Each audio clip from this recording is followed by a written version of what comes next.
Find out what's going on. Get involved. Change things from the inside. Make a difference. Take pride. Multicultural at its best. The Luisa Marshall Show. Coming up.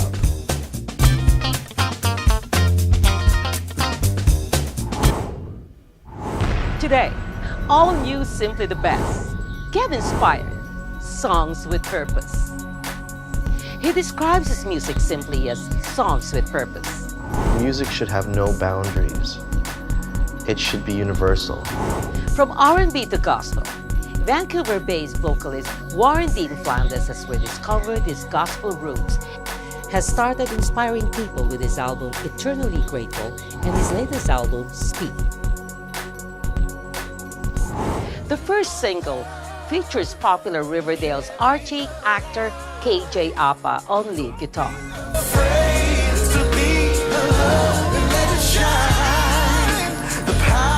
Are you ready to get inspired? 2017 Juno nominee Warren Flandez is on the show to share his new rediscovered passion in music.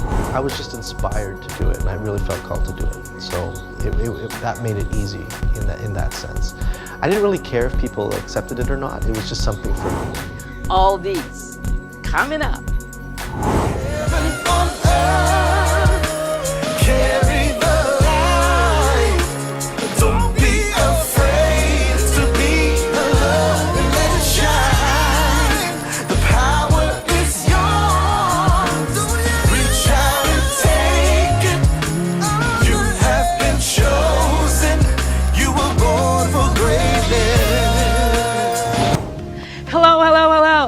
Happy to be back here, because you know why? We have a great show for you all.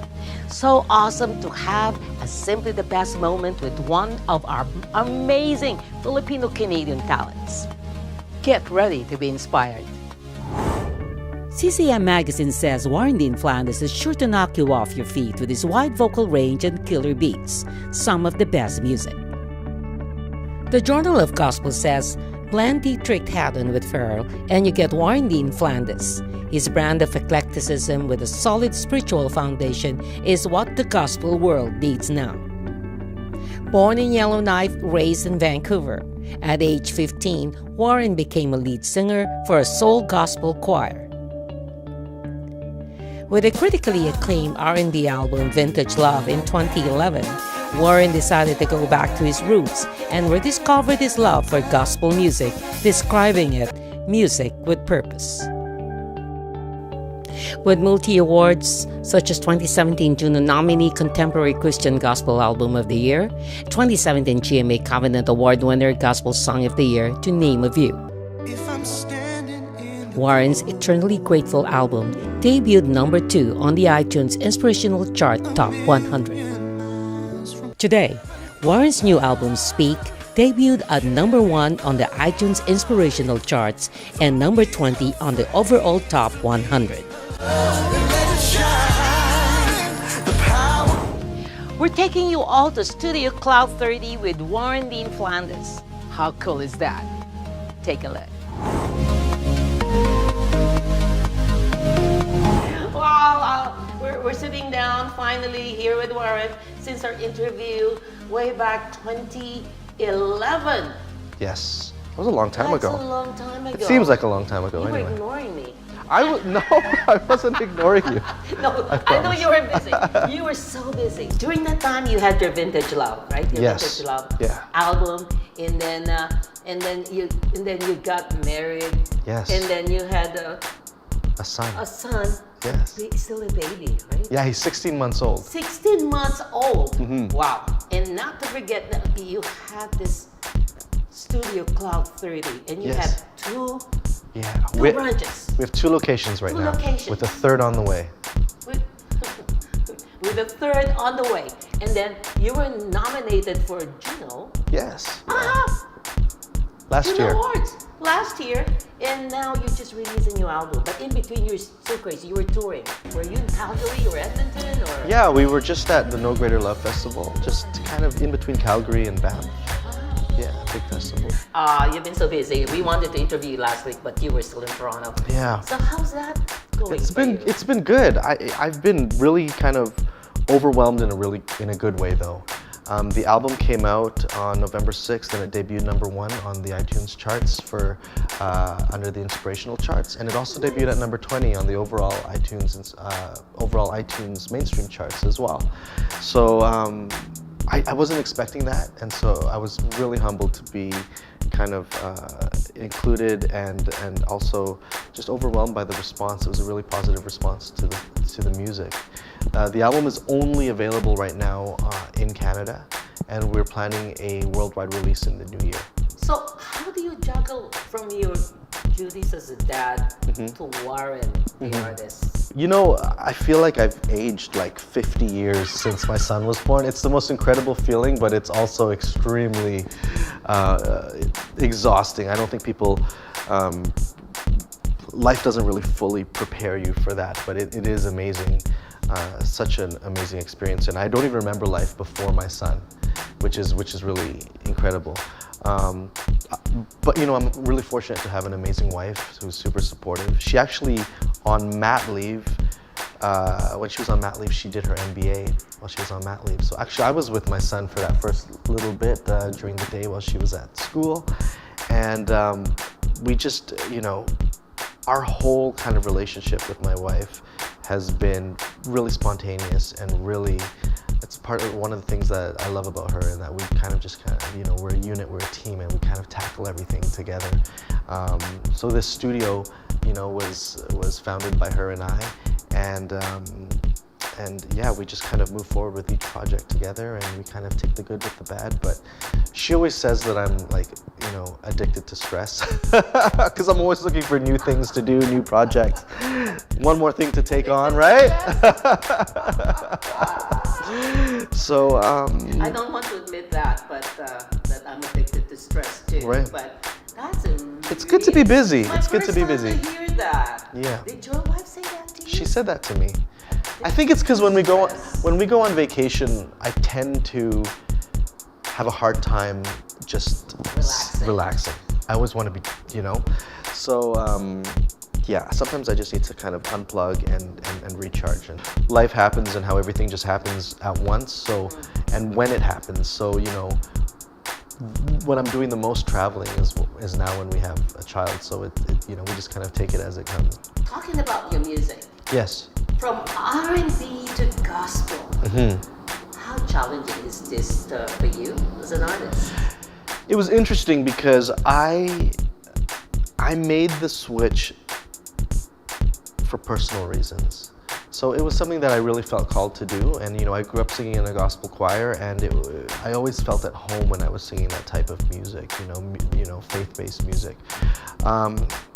But everyone in the industry around me and a lot of my, you know, the people that I look up to were just like, you know, Warren, this is crazy. Why are you doing this? You know, R&B, there's such a small market for R&B soul in Canada as it is, and there is even a smaller kind of demographic for gospel music. And so We're talking about Canada. I'm talking about Canada, and I just had to do it. And you know, I didn't find it challenging at all, because It's your calling?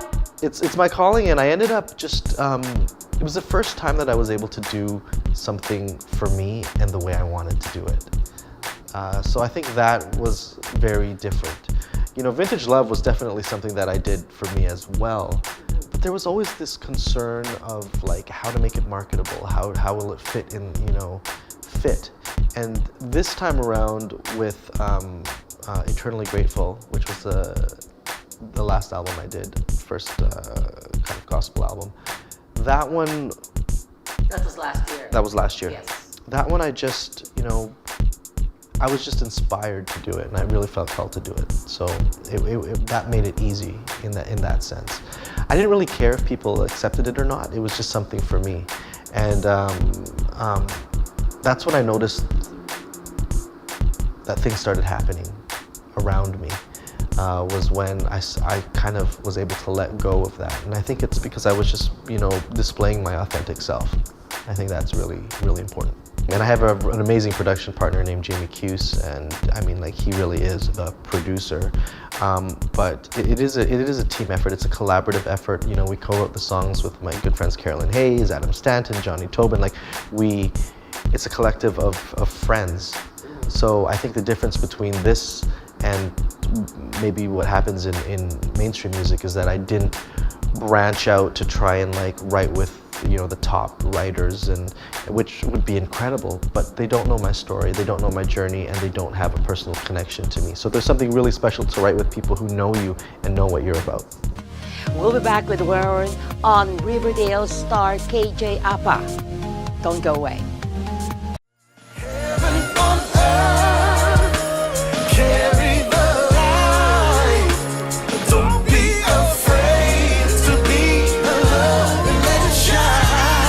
Let's talk about your new album. Your new album is entitled Speak. Speak. Speak.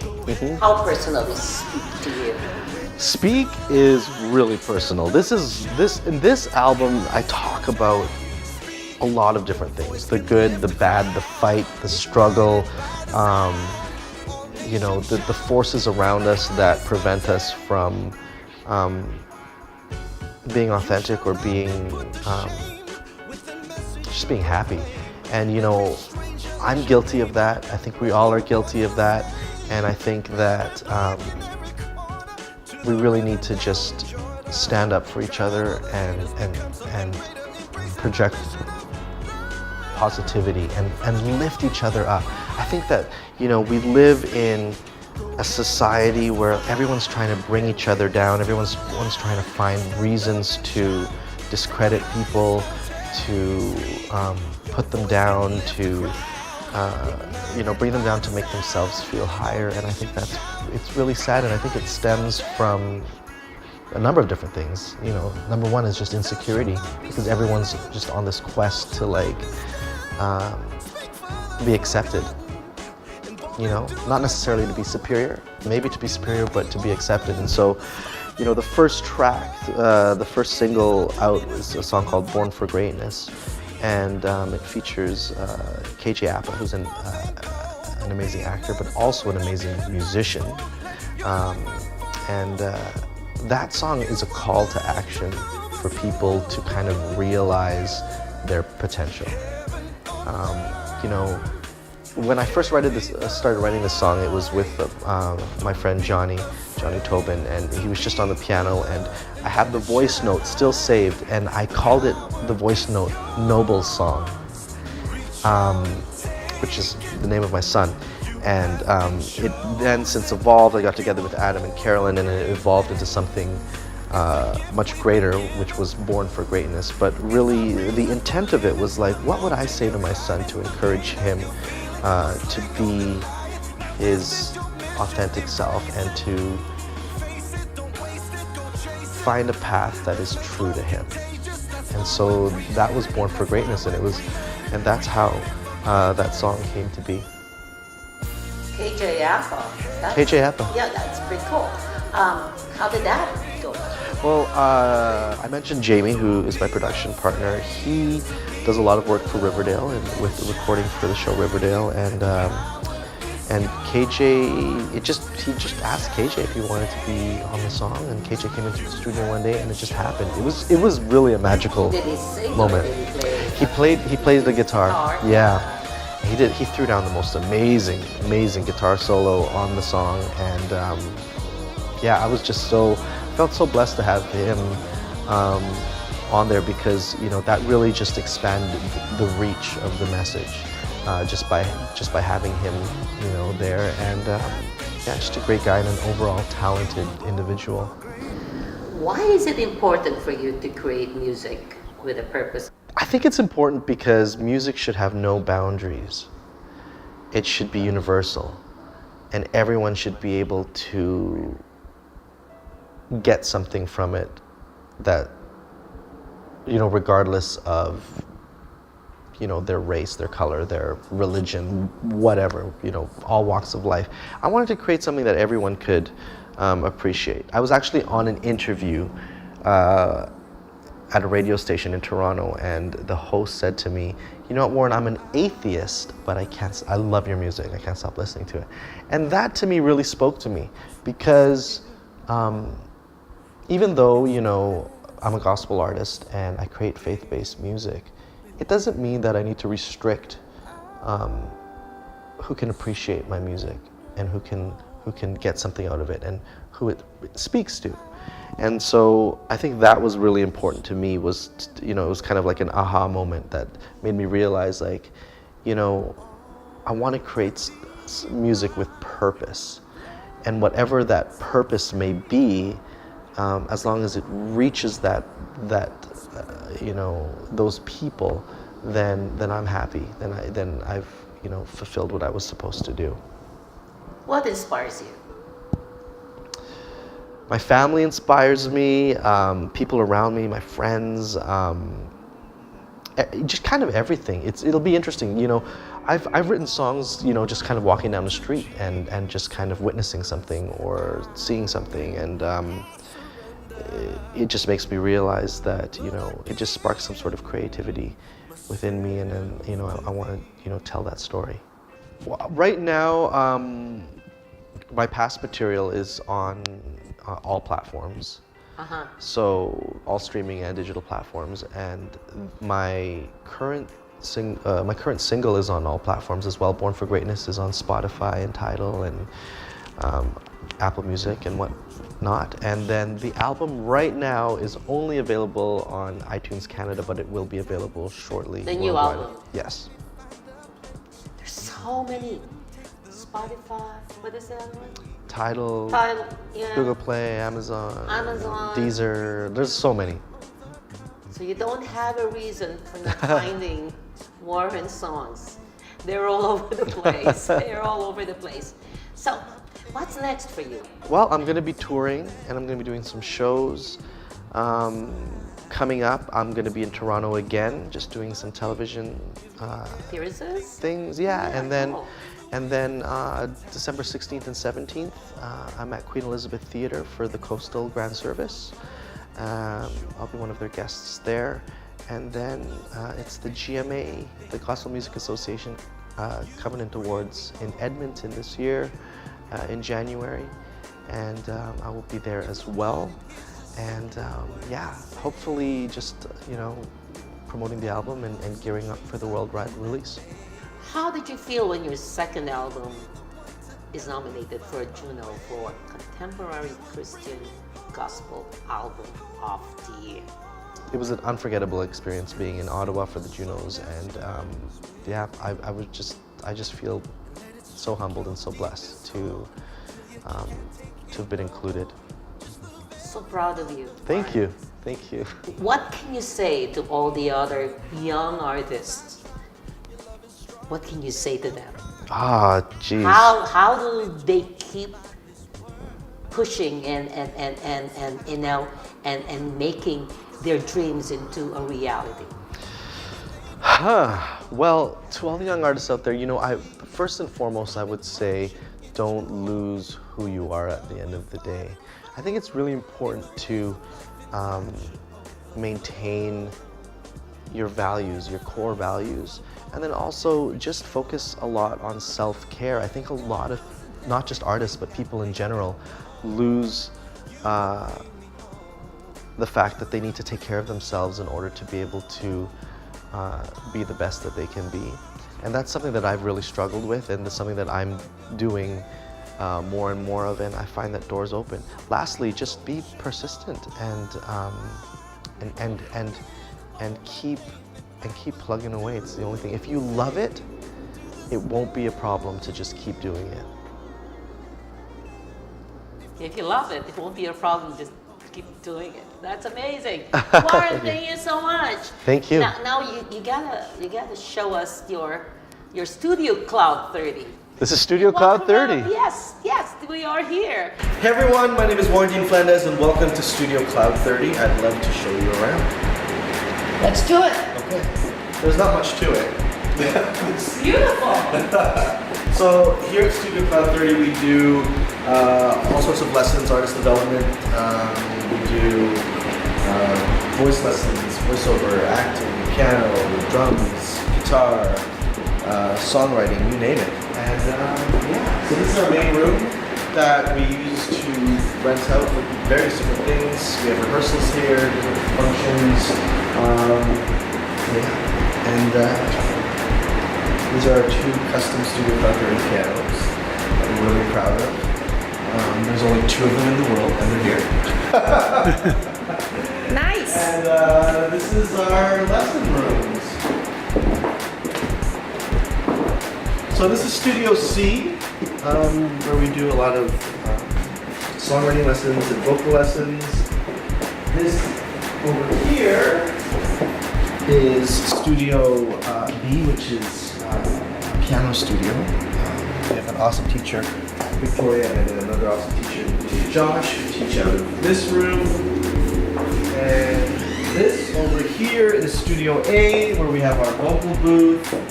And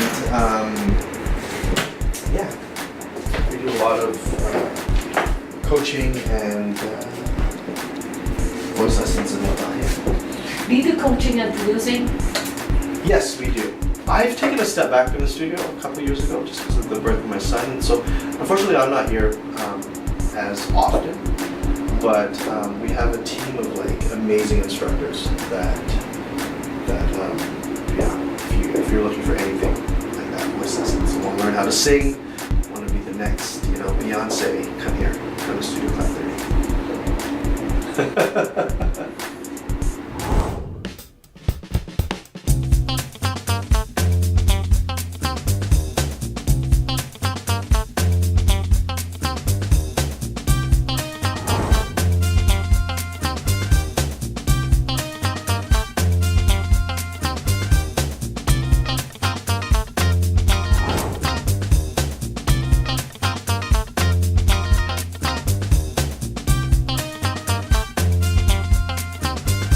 Thanks to Warren, Catherine, Rachel, Studio Cloud 30. Thank you, thank you, thank you. Please don't drink and drive, don't text and drive. Always be kind. Let's stop bullies. Thanks for watching. See you next week. Bye-bye.